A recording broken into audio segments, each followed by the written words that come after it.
Hey, brother. Hey, Al. And welcome everyone back to another episode of Siblings in Crime. I'm Allie Rossell. And I'm Blake Murphy. And just as it sounds, we're siblings who love true crime. Yes, love it. Absolutely. Just saying that just now, for some reason I had a flashback to one of our first times recording, and we were at the airport.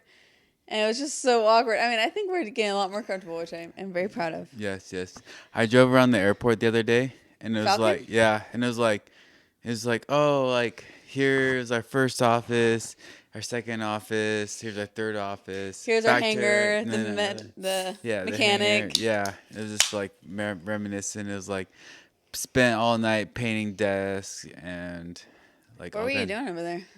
Just driving around. Just for fun? Yeah. You want to go down memory lane? Yeah, Literally? Yeah, literally. Literally. So, That's funny. Yeah. So, I don't remember why. Oh, yeah. The Office. That's what you reminded me of it because you said when we did. Yes, our very first one. Yeah. We recorded I think maybe 4 times before we actually posted. It was just so bad. Yeah. So we kept trying, and look at us now.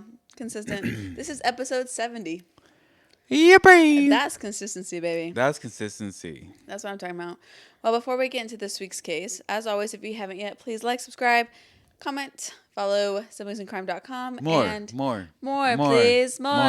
And we are Siblings in Crime Facebook group as well. Come chit chat. Yes. The more the merrier. Yes. We want to chat about the case. We want to get your guys' opinions. This is actually a great one for that, too. Conspiracies, philosophies. I don't remember the other words for it, but yeah.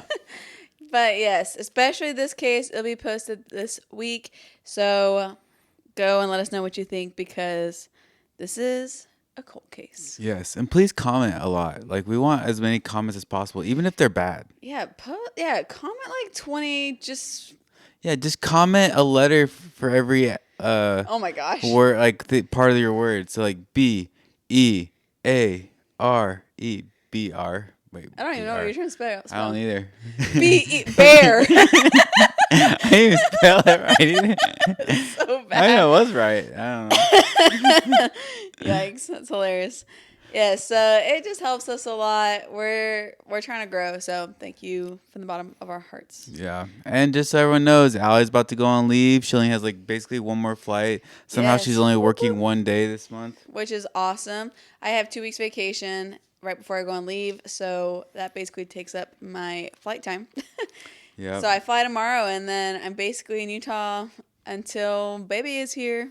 Yep, and I work like 20-something days probably. Yep. So hopefully we get in the same state more often than not, because remote is obviously difficult. So we'll figure it out. If anything, Allie has to come down here because I'm going to be losing my flight benefits. So Blake will be going up there. But anyways, anything you'd like to add before I get into this week's case? I'm on call right now, so Blake's on I'm call watching it for a very short amount of time left, though. Yes. But anything more fun than that? I signed up for Salt Lake City High Rocks with John and Solo, so both. Oh, yeah. Same weekend is gonna kill you. No. I think so. You're gonna be so sore. No. Yes. Blake and I just did our half marathon last week, and then we have our first High Rocks in 4 weeks, something like that. I think it's like almost 5. No, because mine's the 3rd. That's in a month from tomorrow. Either way. Mine's the 4th, so yep. So 5 4 weeks. So regardless, first week of June, we'll be in New York for a High Rocks. So we'll see how that goes. If anyone wants to come say hi, like, don't be shy. Yeah, I bet there's so many of you out in New York. Come watch us. I am still actually feeling pretty sore from the half marathon. My muscles feel fine. It's literally just my stomach that feels messed up, but that's okay. So we'll see how this goes. I'm excited. Me too. And you're gonna crush it in the Salt Lake High Rocks as well. Yeah. So come hang out with us. Cool. All right, I'm gonna go on this week's case because I'm curious about what you think. So let me get into the intro. July 8th, 2014, morning at Varna Airport in Bulgaria. A 28-year-old German man named Lars Mittank walks into the airport doctor's office to get cleared for his flight home. He sits down, he answers questions, he is told he's fine to fly. A construction worker walks in right then, and Lars stands up. He begins to tremble. He says he doesn't want to die here, and then he gets up and runs. He sprints out of the office, through the terminal, out of the building. He left his passport, his wallet, his phone, and everything he owned right there. As of 2026, Lars is still missing. He has been for 11 years, and this is his case. Are you ready? I'm ready. Let's roll.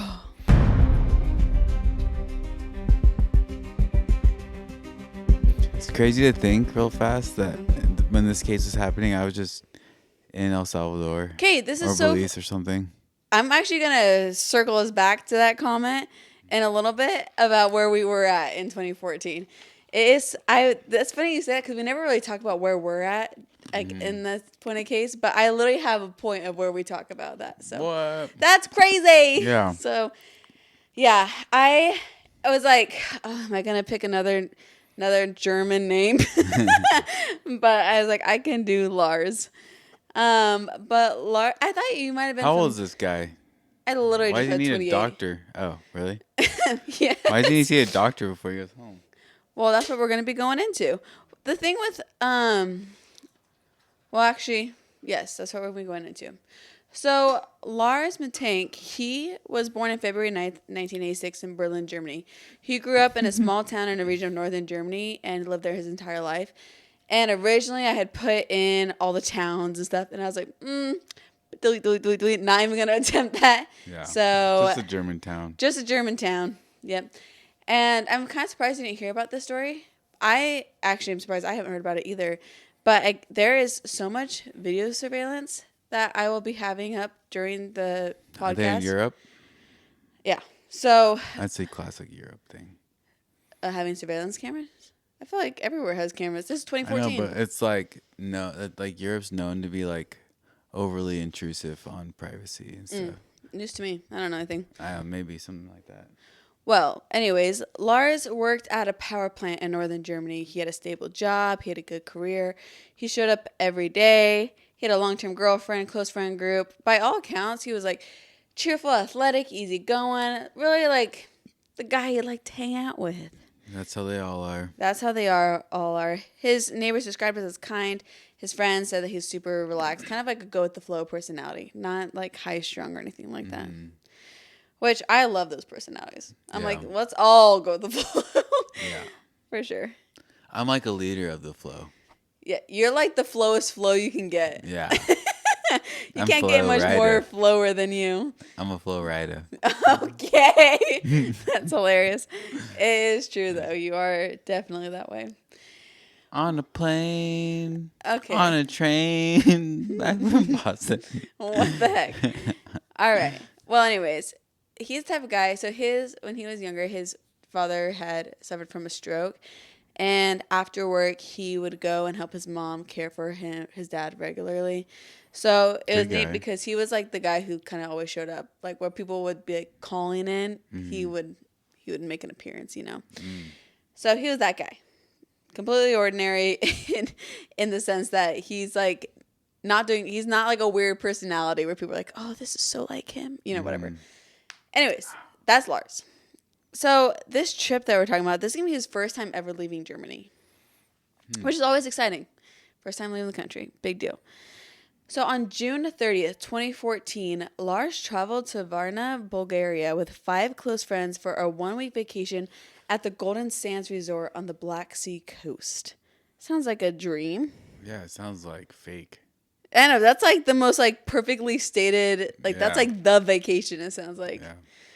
Yeah, Golden Sands is packed with European tourists. They have cheap alcohol, beach clubs, nightlife, like 20s to 30s. These people are like running the town. This is that type of vibe. That's what I'm talking about. Yeah, so it's like all him and his buddies are all late 20s. They're out all hours of the night, as you can say.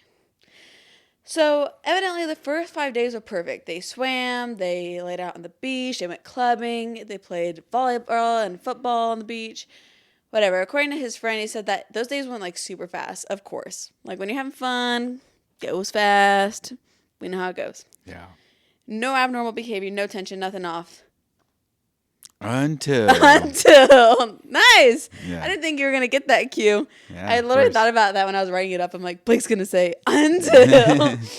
Until the last night of vacation. And why is it always like that? It's like the very last Well, I night. feel like if something bad happened before that, that would be the last night. But the scheduled last night. You know what I'm saying? He died, but then they kept They partying. kept partying all week. No, like the actual schedule last night, like they're supposed to be going home the next day type of thing. Well, so we're July 5th, 2014, the night before the group's last full day in Bulgaria. It's the quarterfinals in the World Cup. Oh, I know where I was. I know. That's why I say. I was like, I know exactly where I was during this time. So this specific day was like Argentina versus Belgium, Netherlands versus Costa Rica. Every bar in the Golden Sands. I don't know about that game, but I know a different game. I know what game you're going to talk about. Maybe, but Brazil? I don't know. I can't remember exactly. I think it might have been Brazil's game, but Well, the reason anyways. this is what I was going to circle back to, and I was like, we all know where, like, our family knows where we're at 2014. Yeah. One, you were in El Salvador.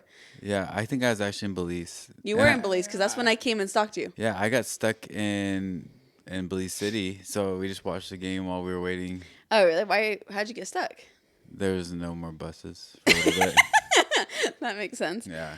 Okay, it's so funny, because it's funny how you're like, I know where I was at this time, and we never talk about that, because I literally have it written up in here, how it's weird for me to think about this, because I remember this so well, because we were in Cancun at the time, and we were watching these games, and I was with my dad, and we're very big Brazil soccer fans, and this was... Didn't they get killed? They got destroyed. By Germany, right? Yeah, it was like 7-1 or something. Yeah, I remember. Yeah, and this was 3 days after the day we're talking about right now in the story, like that soccer game. And so it's funny because I was like, wow, I totally remember the 2014 World Cup. This is also when we went and my dad and I went to go see my brother in Brazil, or in Belize City. And we were watching Belize. soccer in like the Sangria. little, in the little concession stand area or whatever. Yeah. So it's just like so weird to think that we were doing like what we were all doing at the same time that Lars is with his friends partying on this beach. Yeah. You should put that a video of us from like when you guys When were we stalked spying. you? Yeah. Yeah, so Blake could was find it. on a mission for our church, and we're not technically supposed to go see missionaries. Well, my dad, he does not care. So we put a little camera on a delivery taxi driver Yeah. and had him go and deliver a package to Blake so we could watch a video of their interaction and stuff. So I'll have that up there if I can. I think it's on YouTube. My dad put everything on YouTube. Yeah, it was really weird. I walked out of the church building and I looked over. I saw this blonde girl. I was like, that looks like Allie. And then I just kept going about my day. And they legit we made eye contact. I know. We're in the back of a taxi and we watched Blake walk out of this building. And I swear we like locked eyes. I was like, and then Dad and I just like shrunk down and we like, got on the floor of the taxi trying to hide. Yeah. It was just fun. It was like trying to play spies. Yeah. And in that city, like a lot of like random white girls just end up there and just live there for really? like months and then leave. That's weird. Yeah, it's really weird. That sounds like really sketchy. They are sketchy. All of them were sketchy. Huh. Yeah, actually, I was just talking to Brett about that trip because on our way back to Cancun after leaving Belize City, we got stuck at the border and like they wouldn't let us cross. My dad's trying to like pay him off. They wouldn't accept it. And an Irish guy on our bus said that like my dad offered to pay him back like when we got to like an ATM or whatever. And the guy gave us like $300 or something so that I could cross the border. And my dad obviously sent him that in some when he had opportunity. So I was like, that's a lot of trust from this guy. Like, Yeah. it's pretty neat. We would have freaking been stuck. And my mom was so pissed because we were hours late than we expected. Yeah. Anyways, that was a huge side thing. But long story short, 2014 World Cup, definitely memorable, but for the wrong reasons in our family. Mm-hmm. So wild, though, to think that this is what's going on with Lars in his life at that time. So Lars, bear with me.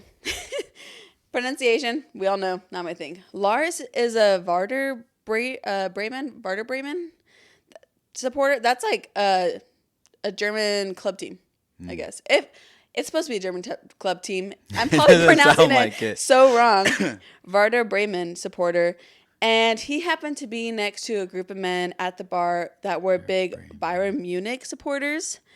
That sounds more German club team to it me. sounds like you sounded that one out correctly. Thank you. The other one I think I still did regardless. But anyways, point of the story is I could have butchered that big time. What's the name again? Well, it's Werder, but I looked at the pronunciation. It says Vair, so Werder Bremen, I believe. Oh, all right, cool. It's gonna be too hard for you to look up. Yeah, I don't even know what you're saying. Either way, it's just German club soccer. I'm not familiar, but it sounds as though this is the type of situation that they're getting in a bar fight over their club team while they're watching FIFA. So it's like, the World Cup. So it's not even like they're arguing about who's playing. They should be on the same team. What? They should be on the same team right now. That's what you would think. So that's why I was like, this is, as I was thinking about this, I'm like, this is like watching the Super Bowl and then Michigan and Ohio State fans are in the same bar and they're fighting about something else. That could happen. That's what I'm saying. It seems like this feud in Germany runs deep between these two teams. Yeah. So you think like, oh, Team USA? Yeah, no. If you're Ohio State next to Michigan, you're going to fight, and that's just how it goes sometimes. Yeah. Especially these are a bunch of guys that are drunk. So this escalates, this conversation at the bar, and ended up being pushed around. Words are exchanged, all the big deal. Friends actually step in and pull Lars out before it gets to like a full-blown fist fight in this bar. But obviously, you got bad blood. These guys aren't getting along. Yeah, because now you got bad blood. You know all these songs. Or whatever it's called. I don't know. Well, the group leaves the bar and goes to a nearby restaurant. And Lars, he just kind of pushes it off, I guess. He'll end up deciding, I'll come back to the hotel, meet you guys there. So he tells them to go on. He separates from them. They let him go, but he doesn't make it back that night. So the friends wait. They assume he's fine. He's a 28-year-old man. Like, typically, adults, you always think they're fine. Mm-hmm. That he probably just went somewhere on his own. So they all go to bed. Lars isn't there. The next morning, July 6th, Lars does turn up in the morning. So he What time? Was he just time. there in the morning when they woke up? No, I think they walk in. He walks in and stuff, So it is very evident things went wrong for Lars that night. He walks in, his jaw is messed up, his right eardrum is completely ruptured. He tells his friends that the men from the bar hired 4 locals to come like a hit, like come after him. Hired? That sounds weird. That sounds weird to me too. He says that he was jumped, beaten, and left with these injuries sometime in the night. So from that, obviously, I don't know what led Lars to believe that they were hired. I don't know if these group of men were there also, or if he was just led to believe because he got jumped and he thought it had to do with the men at the bar. Yeah. It's not clear on... Europeans are so weird. Oh, can't even handle it themselves. Come on, guys, be like America. Have to hire someone. So I'm not sure. I guess never been very verified on what led him to believe that they were hired rather than like it wasn't the group of men that he was at the bar with, though. He says. Well, nobody saw this though. Like there was no witnesses that saw him get beat up and all this stuff. No one came forward. His friend said later that something about the story did feel kind of off. Like the timing, the location, like it just didn't really make sense with what he was telling them. But Lars, he was a very honest person. And what exactly happened between the restaurant and the following morning, like I said, has never been fully established. But the friends are like, okay, well, if he says that, then it's legit. Mm-hmm. So like, okay, that was a weird night, whatever. They actually decide we got to take him to the doctor. Mm-hmm. So they go take him to the nearby doctor, and it is confirmed that his eardrum is completely ruptured, that his jaw is injured. And the doctor says that he cannot fly home the next day. So this is the 6th, planning on flying home the next day. Or sorry, now this is the 7th. Plan on flying home the 8th. And so they're like, you can't be going and the pressure changes. It's going to mess up your eardrums. So because of all that, they're worried about like severe hearing damage long term. So he doesn't get cleared originally. And he's actually prescribed 500 milligrams of an antibiotic to prevent infection and refers him to the hospital for further evaluation. But Lars decides not to go to the hospital. So where we're at in this story, he just got messed up. No one knows what really happened. And Lars kind of blows it off, but he's like, tells his friends, you know what? Catch the flight. Mm-hmm. Don't wait up for me. I need to stay back. You guys go ahead. Whatever. Never leave a man behind. I was about to say, do you think you guys would all go? I mean, that's tough because, like, flights are expensive. Yeah, true. I mean, not for me. Yeah. Well, I mean, if you can, like, figure out, like, if it's easy to make those changes, some airlines, you can obviously just roll it over to a different flight. But in this situation, his friends are offering to stay, but evidently Lars was in a good mood. He felt very... top of the world? I mean, I wouldn't say top of the world. Oh. But, I mean, he, like, was normal. Like, he wasn't like, oh, I'm scared to be in a country by myself. Like, I can't stay overnight by myself. You know, he wasn't seemingly anxious about it. Yeah, he's like, hey, I get more days of vacation. Yeah, he's like, I'll be here a couple more days. I'll catch up later. Mm-hmm.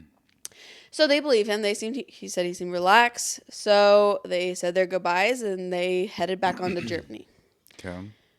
And Lars was alone in a foreign country for the first time and the last time in his life. Uh-oh.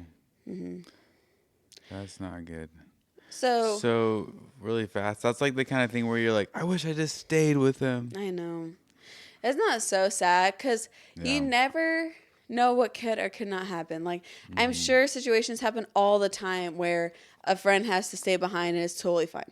Like, more cases than not, nothing happens. Yeah. But then it's always the one where you're like, dang, if only.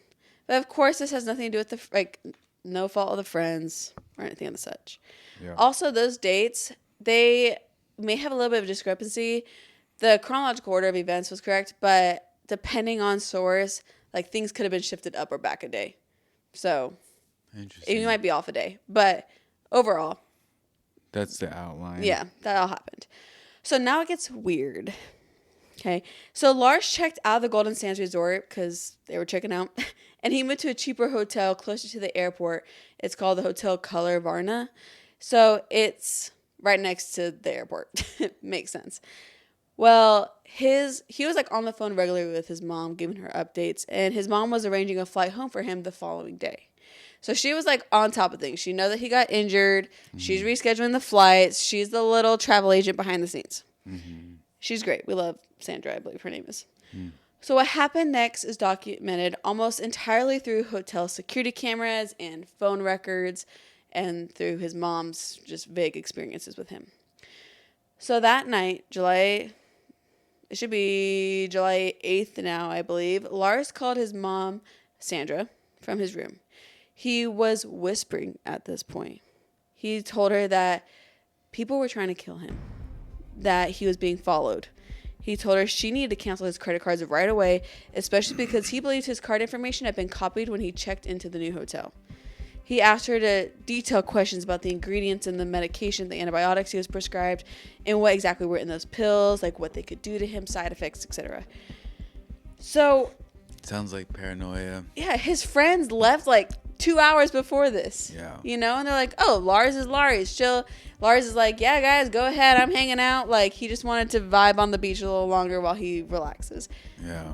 And then not long after, he's calling his mom, thinking he's getting watched. He's in danger all of a sudden. People are after him. Yeah. That's weird that it's from, like, getting hit or maybe whatever. Because maybe we had a tenant that had paranoid schizophrenia, and he'd, like, randomly text me and be like, someone's after me. Like, I got shot. And I'm like, he's like, I'm in an Uber and I'm shot, but I'm coming back to pick up my stuff. And I'm like, that's so stressful because, like, what should you not or should believe, you know? Yeah, he'd be like, there's a bomb in the house. I'm like, no, there's not. You just hope that that's the case. Yeah. He's like, I actually put it there. Yeah. Or he'd be like, they're getting into my room through the Wi-Fi. I was like, the room lock isn't connected to the Wi-Fi. He's like, yeah, they're still doing it. That is so heartbreaking, that kind of delusion. Because, like, it's all very specific what he's saying. He goes, okay, they're making copies of my credit card through the hotel. Like, these pills specifically were doing something. You know, like, he's very, and it even sounds like your tenant, too.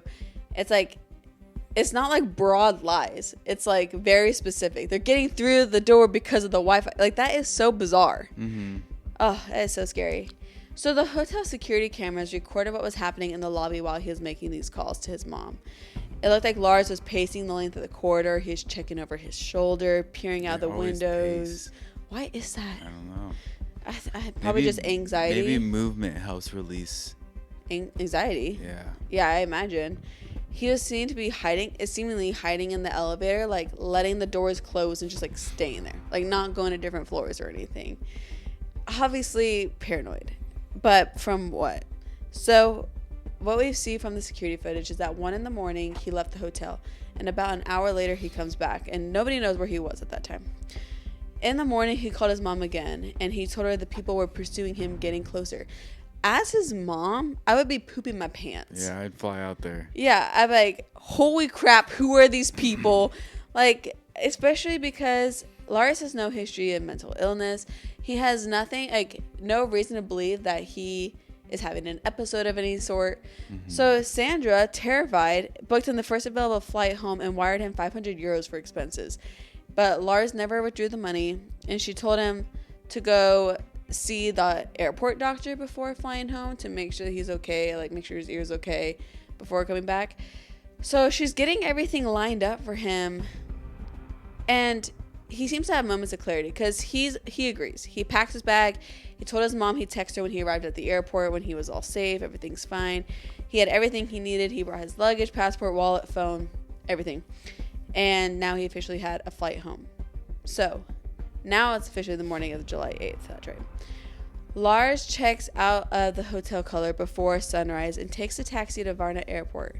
The driver would later tell investigators that Lars was quiet during the ride. He barely spoke, and his pupils seemed to be severely dilated. Now, of course, knowing something happened to Lars, I wonder if that sways them in any way, because it's an early morning ride. Are you looking in your rearview mirror seeing dilated pupils? I don't know. Mm-hmm. So, like, how odd he was, like, I don't know if that's because of looking back of 2020, or if he really was that bizarre. It left an impression on the driver. How bizarre. But either way, it seemed like he wasn't doing great, according to the taxi driver. He was off. Lars, though, when he got to the airport, he sent the text to his mom, said, I made it, safe, I'm headed over to the doctor. So he walks into the doctor and goes straight over to see Dr. This is so funny to me. Kostov, I believe is his name. First, last. Sounds like a good doctor. It sounds like a good doctor. Sounds like a fake doctor. It's weird that the doctor's at the airport. I know. I think that's a thing. I think I think they have to have medical like at the airport. But I'm surprised he can just like go walk into an airport doctor. But yeah. I think it would make sense, especially larger airports. Mm. You never know what happens. People gotta be prepared, I suppose. Yeah. So his mother, like I said, she wanted one last confirmation, especially because it's an eardrum. They were told that he could lose hearing if he goes flying. Mm-hmm. So he goes and gets checked out, and this doctor would later describe Lars' behavior throughout the consultation as nervous and erratic. Lars sat across from him and asked questions about his medication. So the same question he's been asking his mom about for the last day or two. The doctor examined his ear. He told him he was cleared to fly, actually, that everything was fine. It looked good. He was welcome to go home. But Lars didn't leave when he heard that. He stayed put. He expressed doubt. He was questioning whether something was wrong with that the doctor wasn't seeing. He was very nervous about that. Yeah. And then a construction worker walked into the office. Now, the airport was under construction, so it's not all that the guy was just rolling up. Mm-hmm. He walks in his vest and everything, and for whatever reason, something rattles Lars. Like he begins to shake visibly, very nervous, maybe anxious. The guys that attacked him were in construction. That would be interesting. He stood up and yells, "I don't want to die here. I have to get out of here." He left everything on the floor, his luggage, his wallet, his phone, his passport, everything he needed to exist in the world, and he ran out. Airport security captures him fleeing the terminal, runs outside. Once he's outside, the footage shows him jogging away from the building, across open ground toward a perimeter fence. He climbs it, he drops into the meadow on the other side, and runs for the tree line. The camera then loses him. Weird. That is the last confirmed image of Lars on Earth. Jeez. So he just disappeared into the woods? Disappeared into the woods. So airport staff raised alert right away, and security was trying to catch up. Mm-hmm. They didn't catch up. They had like no clue where he ended up going. No luck. Bulgarian police were notified the same day, and search teams with tracking dogs swept the 10-kilometer radius around the airport on July 9th and 10th. So the following 2 days, they had helicopter, ground teams, like forest combed, villages checked, like everything within Villages? Yeah, that's like the little areas around there. Oh, I was gonna say, like, that sounds weird. Sound like little cottages. So they checked everything. No trace, no clothing, no remains, nothing. Aliens. To this day. So what happened to Lars? I think he might have just died in the forest. And they haven't found him? It's been That's 11 weird. years. That's weird. And from my understanding, it doesn't seem like, I could be completely wrong about this, but it doesn't seem like dense enough that you'd be like, no one's ever walked this trail. Where is this again? They're in Bulgaria, but I don't know. Let's see. They're at the, what airport did I say? I have it somewhere. Varna Airport, Varna. So I don't know how many acres this woodland is and how dense it is, but it doesn't seem like, for me, I'm like, nothing's never been walked. And I could be completely wrong about that. But you're telling me after 11 years, no one's come across this? That not even a piece of clothing, nothing? It looks pretty dense. Does it look really dense? I didn't look at the surrounding areas. I'm unfamiliar with the layout, of course. Unless he's like a fast runner, he can run for a long time. Because originally they only searched a 10-kilometer radius. I imagine because they're like, oh, he probably didn't get much farther than this. But definitely seems as though they should have broadened that radius from the start. Maybe he got farther than they thought, quicker. But regardless, no one's on a wilderness walk and stumbling across anything. Yeah, true that. Well, Lars' mother, Sandra, she's never stopped looking, of course. She hired a private investigator, his name was Andres, who traveled to Varna, reviewed the footage, contacted hospitals, homeless shelters all across Bulgaria, and distributed missing person flyers throughout the city. It doesn't look like that much. It doesn't look like that much? Mm-mm. If you're from Bulgaria, let us know how dense the wilderness is around the Varna airport. Because even this private investigator, he combed through it all and found nothing that would have cracked the case even slightly open. Sandra appeared on television programs in both Germany and Bulgaria. She created a Facebook group called Vendet Lars Mittank. That was so wrong, it hurt me. I couldn't even. It's like find it. It's what it looks like because it's German, but it's find Lars Mittank. And I didn't even say his last name right. Find Lars Mittank, which as of 2025 has over 55,000 members. Wow, that's awesome. I know, a ton. So she's continuing to post, continuing to put out flyers. She has never stopped, as a mother shouldn't. Like, she rocks. So reported sightings came from all across Europe, of course. About a year after his disappearance, a truck driver near Varna claimed to have seen a man matching Lars' description hitchhiking on a remote road close to the airport. And in 2019, a German truck driver came forward saying he believed that he'd given Lars a ride between towns. Not gonna try it. Mm-hmm. The man had long hair though and beard at this point. Like, he thinks he didn't think of it at the time, but later he feels like he made the connection that it did look like the missing person. So that hasn't been verified. Somebody sent in a photo of a homeless man that kind of resembled Lars, but Sandra's like, that's not him.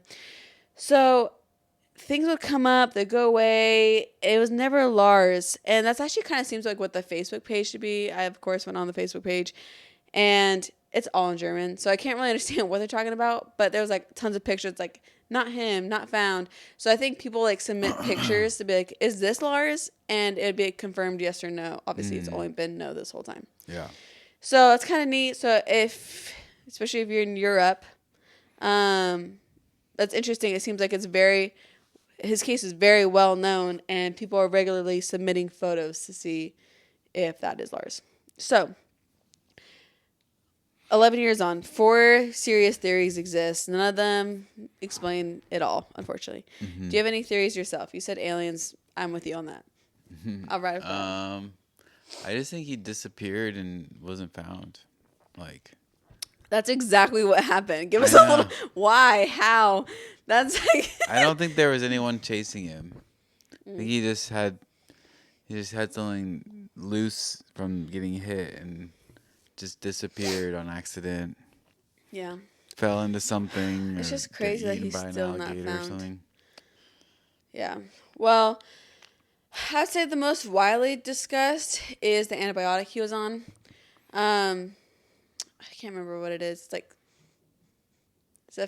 Zeprazil. I don't know what the antibiotic. I don't know. I'm no doctor, anyways. He was on an antibiotic that evidently it can trigger like a rare psychotic side effect.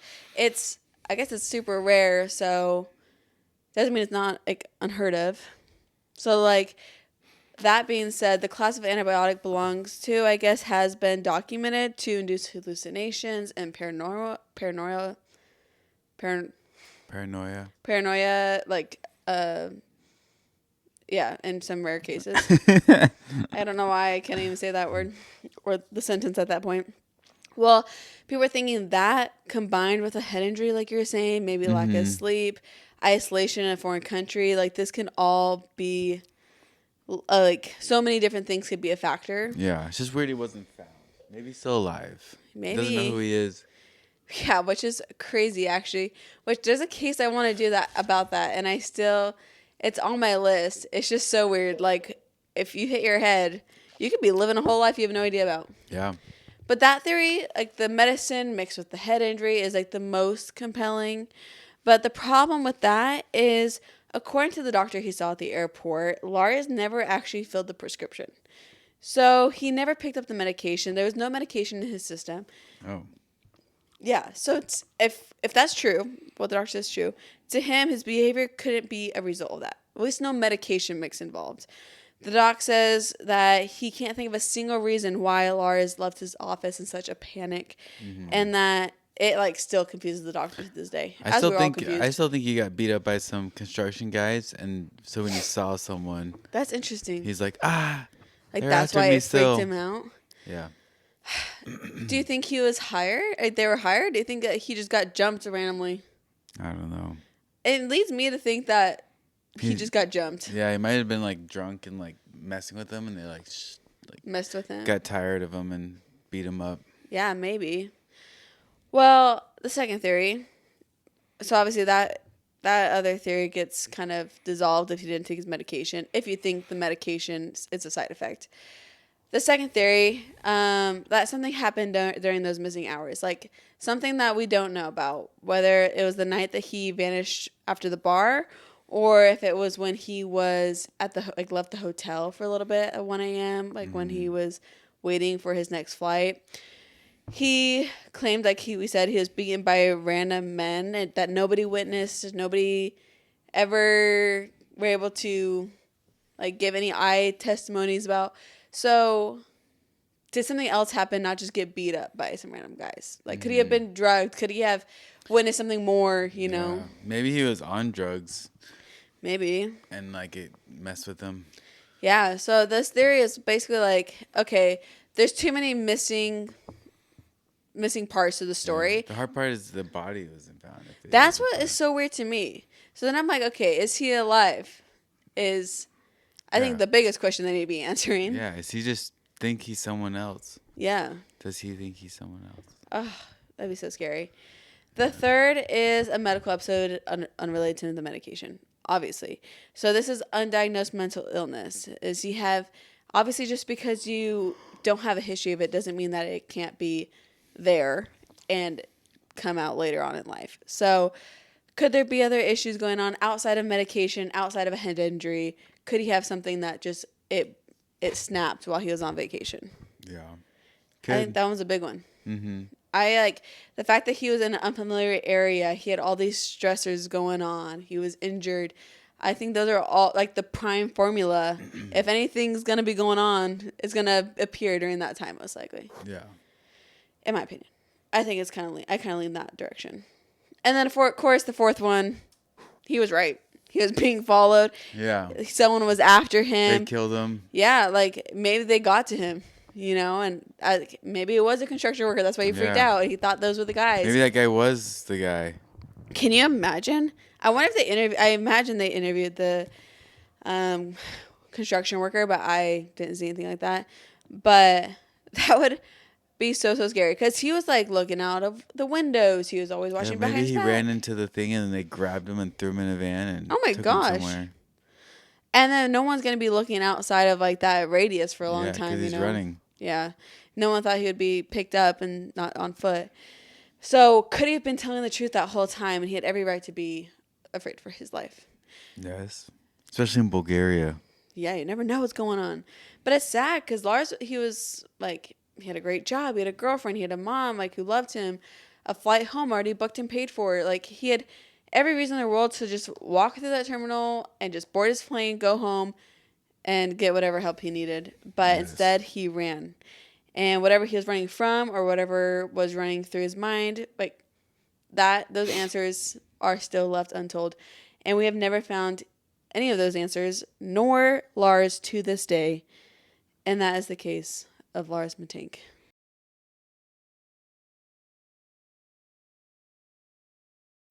Dang, that's scary. Those are the kinds of ones that you're like always like, you never get closure, and it's always scary and sad. Yeah. And you're in another country, so it's kind of hard to like get a lot of updates when you're a mom. I know. I feel so sad for her because having to like work between borders would be so difficult, and it's not like you can stay in. I mean, unless she moved. Yeah. She moves to Bulgaria and can spend her whole life looking. But how realistic is that? Oh, it's so heartbreaking. I'm so glad that she seems to have a lot of support, at least on her Facebook page.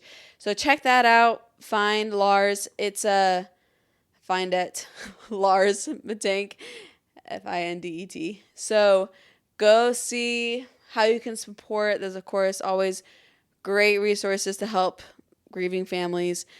But also be careful if you're looking online, because when I was going through all these like articles, there is what you can find online is that there's an article that came out recently that Lars Mittank was found in 2025. Whoa. That investigators used satellite imagery to locate his remains in a forest 8 kilometers from the airport, and that the mystery was solved and it was medicated related.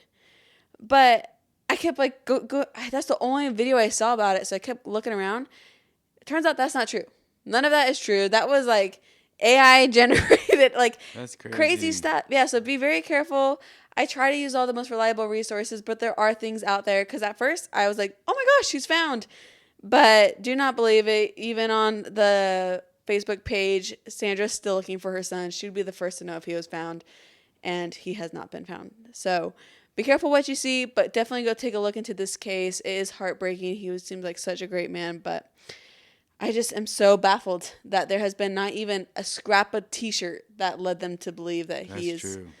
Like alive or not alive, So crazy, insane. I thought it was a wild one. All right, so Blake, hit me with it. All right. Wait, first, keyword.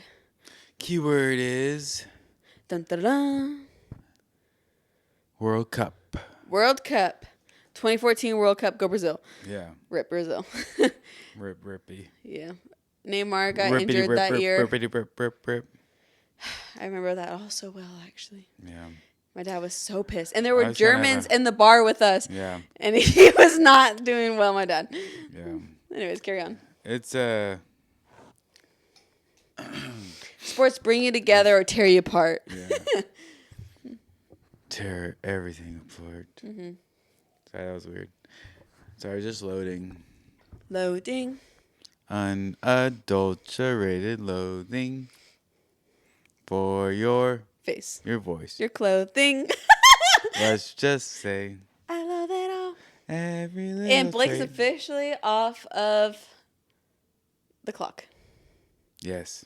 Congratulations. Thanks. You're welcome. Also, I walk in today from the gym Blake goes, "Whoa, hey, fatty." He's getting big. I was like, "Sir," I was like, "just because I'm big and round doesn't mean call me fat." He's like, "You look so much bigger than the last time I saw you." It was only a week. I know, you're mean. No, that's not mean. He's like fat in a good way. Yeah. Oh, that's the most brother thing I've ever heard. True. All right, welcome back to another episode of True Crime News. Siblings and crime. That's because it said it on here and messed me up. Case number 1, missing mother found dead. No. On April 28, 2026, authorities in Houston confirmed the body of Maria Gonzalez, a 34-year-old mother of 2, was discovered in a wooded area after being reported missing just days earlier. Maria was last seen leaving her workplace on April 24th. Surveillance footage showed her getting into a dark SUV, one that did not belong to her. This will be interesting. By April 30th, police arrest Daniel Ruiz, an acquaintance, charging him with kidnapping and murder. Investigators say the two had a prior dispute, but the motive is still unclear. That is weird. Yeah. I wonder how they got her to go in their car, if it looked voluntary. I know, maybe they were trying to talk it out or something. That is so sad. Case number 2. Okay, number 2. College student attack. Ah!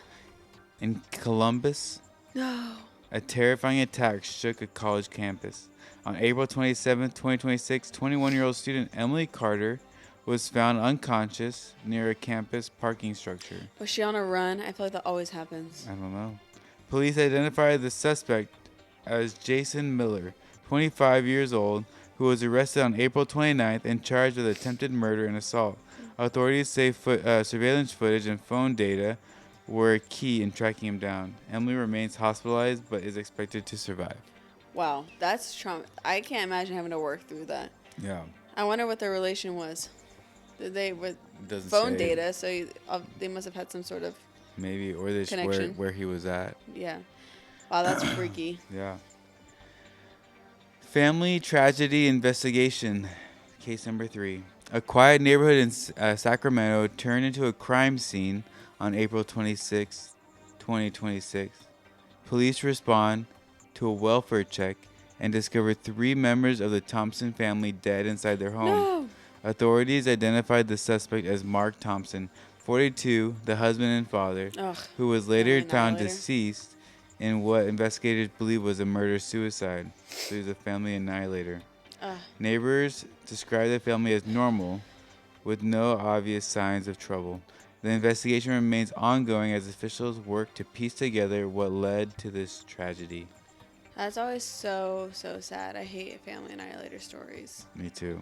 And how freaky, like, the neighbors, like, no, they're normal family. Like, sometimes you're like, oh, yeah, the dad was kind of weird, or, like, we didn't really see them much, or whatever, but yeah, that's sad.